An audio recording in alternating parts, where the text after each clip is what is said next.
Hey everyone, I'm Steven and this is Chip and we're with Scenes in Nature. And today we're going to show you how to make a custom lightweight dirt base for this pheasant. This pheasant, which looks amazing, was actually given to us by Randy Terry down in Arkansas. It was. Randy owns Wild Wings Avian Artistry in Fort Smith, Arkansas. And I've known Randy forever. He's a great guy. Called him up and said we needed a couple of birds. He sent us this really nice rooster. He also sent us just a beautiful Drake pintail that we used in a Breakthrough magazine article. Yeah, and so if you don't subscribe to Breakthrough, be sure you do that so you can check out all the articles. We're actually doing quite a few of them. One other thing though, I forgot to tell Randy what we were doing with these. Luckily he didn't ask, so hopefully he likes what we're gonna do. And yeah, and hopefully we don't ruin that friendship you've had forever. That'd be nice, yeah. No Okay. pressure at all. All right, so before we get started, let's go through the products we're gonna use today. We're gonna use contour sheet plaster, we're gonna use our rock color system, as well as our dirt soil base, and of course our different adhesives that we need along the way, and we'll introduce those when we get to them. All right, Chip, now that we introduced the products, let's go and get started. Okay, to begin this, I have a piece of plywood here that we just had laying around, and I cut the shape out of it that I wanted to make. Right, then you cut the holes out. I did.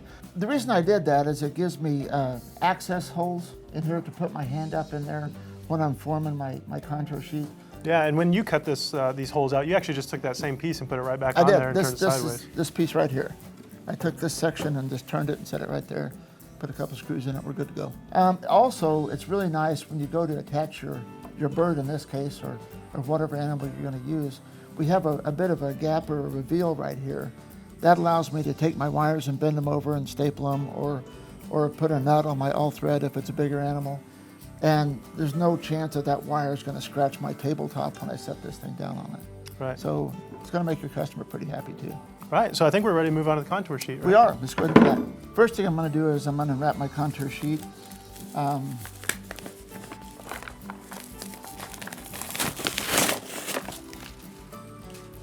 Make a mess on the floor. Throw it down on the floor, yeah. And I'm going to unroll this. If you look at my wooden base, it's about this long. I do want this to be just a little bit longer. So I'm not going to measure it or anything, but I'll take my scissors and I'm going to cut this off. This stuff cuts really easily, even if you're left-handed cutting it with right-handed scissors. I'm just going to come in here and I'm going to staple it on the edges like this. I want this to kind of billow up in the middle. That's going to give me a lot of room to work in my ground contours and things later on.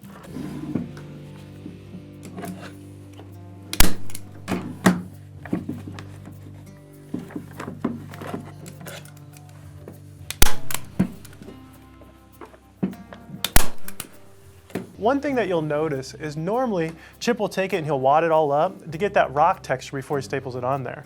And this time he left it smooth, and that's because it's going to be dirt, and so we don't want to have that texture. It's actually going to help us out later. Yeah. Now that I have my contour sheet stapled all the way around it, I'm ready to start putting in my contours. One really nice thing about this is the bird that we got from Randy is mounted on a really flat temporary base. So as long as I have a flat spot here where my plywood is, I don't have to worry about the feet fitting. Here in the back, I'm gonna go ahead and I'm gonna stick my hand up inside that access hole, and I think I might even form a couple of rocks here that'll be sticking up out of our dirt.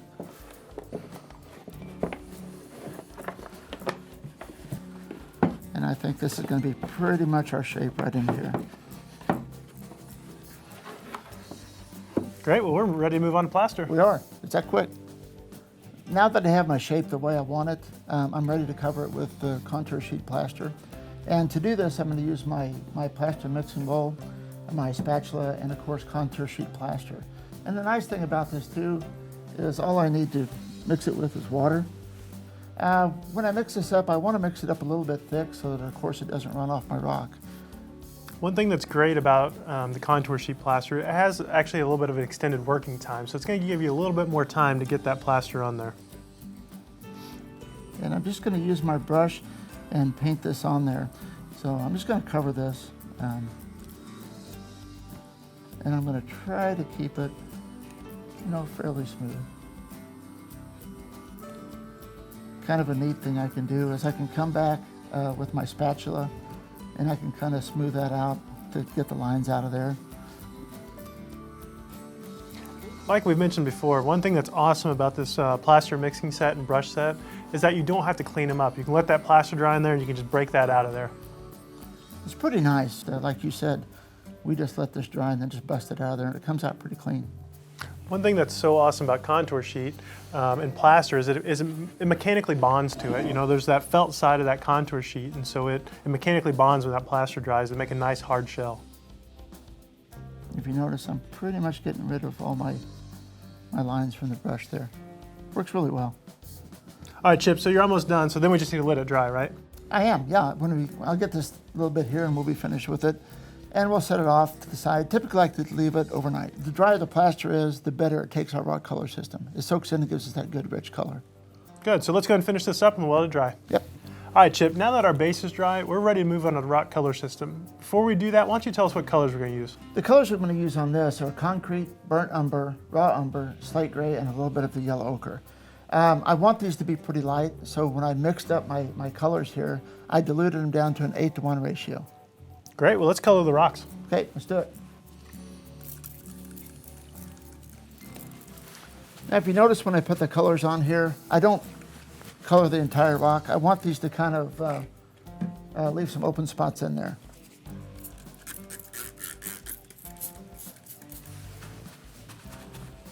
This is the lightest colored rock I think we've ever done on camera, but I want that so that it contrasts my dark dirt.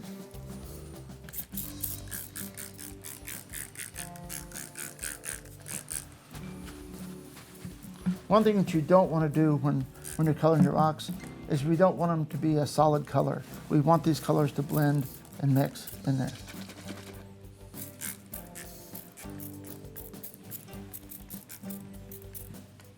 And that's going to make it look more natural. And if you don't like the way it is now, you can come back and repeat your colors.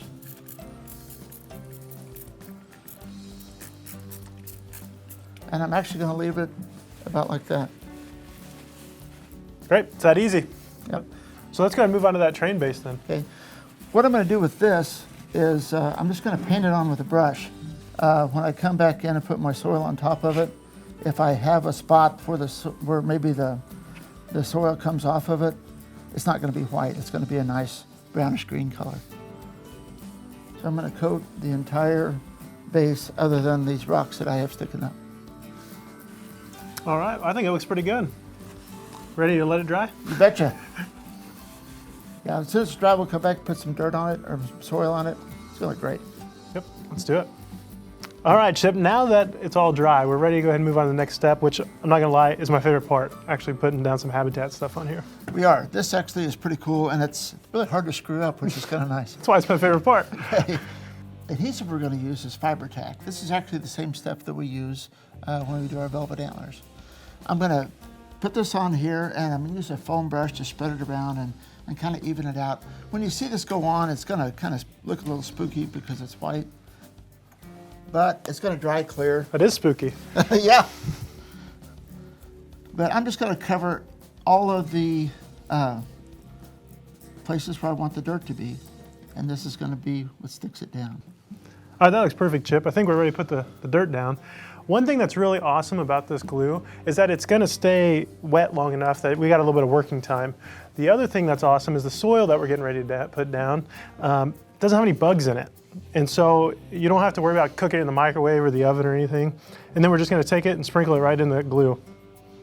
We go to a lot of trouble, you know, to use things like this that you don't have that sort of issue with it. You're not gonna have to worry about, you know, any kind of problem with you know, parasites, and that's great. I've baked a lot of dirt in my time, and I not really a big fan. Okay, I may come back in and hit a few of these places a little bit more, but for the most part, you kind of see how this is working. And there's our dirt. And of course, we can sweep all this up and we can save it for later use. We can. Now, this looks pretty nice. I like the dirt, you know, and the contrast of the rocks, but it seems like there should be a little bit of a transition between the rock and the dirt. So that's where I'm going to use our light rock debris. I'm going to come in here and I'm just going to sprinkle some of this in to give me kind of sandy, gravelly look around the edges of these. This is where we take our Habitat adhesive, and I'm just going to spray everything down. When I do that, that's going to lock everything that's loose on here in place. And I'm just going to give it a really heavy coat. There again, this is going on kind of milky. Don't worry about it. It's going to be clear. It's going to be a dull finish when it's finished, or when it's done, and it's going to look great. And this is going to hold all those little rocks and all the loose dirt in place.